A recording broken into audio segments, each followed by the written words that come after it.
ही तरक्की की वजारत के जरिए लागू किया गया है और इसका मकसद ही इलाकों में खवातीन को माशी तौर पर बाइख्तियार बनाने और माली आज़ादी को मुतहरिक करना है। बख्शी स्टेडियम में वज़ीर-ए-आज़म की रैली में बहुत सी लखपति दीदी मौजूद थी। उन्होंने वज़ीर-ए-आज़म का शुक्रिया अदा किया और अपनी खुशी का इजहार किया। अच्छा रहा, हमें बड़ी उम्मीद मिली और हमारा सेल्फ कॉन्फिडेंस और बढ़ाया इन्होंने। जी सर, हमें तो बहुत सारी उम्मीद पड़ी है। हम जितनी भी जहाँ बहनें आई हैं, जिन लखपति दीदियों को स्पेशली इनवाइट किया था कश्मीर में। हाँ, लखपति दीदियाँ।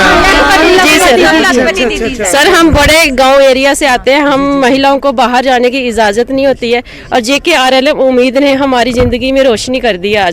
आज हम घर बैठे ही महीने का 12-15 हज़ार रुपया आराम से कमा लेती हैं हम महिलाएं, और इससे साथ साथ हम लखपति दीदियां भी बन गई हैं। आज बहुत अच्छा, और इतनी मन में खुशी हो रही है, इतने मन में महसूस हो रहा है कि हम यहाँ इस जगह पे हम नहीं पहुँच सकते थे कि यहाँ आज हम खड़े हैं। गाँव से गाँव से देखा अभी आप लोग एक गाना भी गा रहे थे, तो बस थोड़ा सा गा लीजिए, आज क्या गा रहे थे आप लोग? जी जी, हमारी प्रार्थना है उम्मीद की, जब हम सेल्फ हेल्प ग्रुप बनाते हैं तो हम अपनी प्रार्थना गाते हैं, उसमें बिल्कुल वो प्रार्थना गाएं आप आज।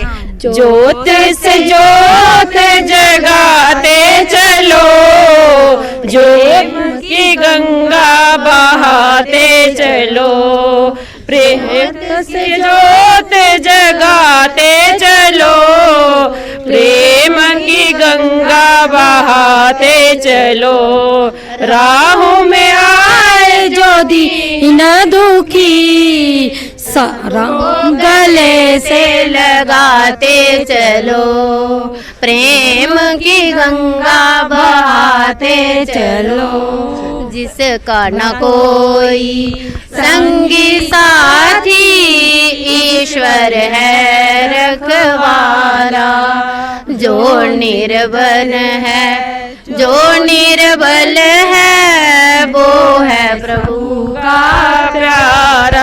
सर इसका एक्चुअली मतलब पता क्या, जोत से जोत ये है कि हम औरतों को जोड़ते, अपनी बहनों को, हर एक को अपने साथ जोड़ के एक बहुत बड़ा मिशन बनाया हमने अपना, अलग अलग मतलब सेल्फ हेल्प ग्रुप बनाया, अलग अलग काम करते हैं। आज लक बने। जम्मू कश्मीर के पुरानी प्रांतों में गरीब लोगों की पहचान करना, गरीब लोगों के अंदर की छुपी हुई क्षमता को बाहर निकालना, गरीब लोगों को रोजगार का रास्ता दिखाना।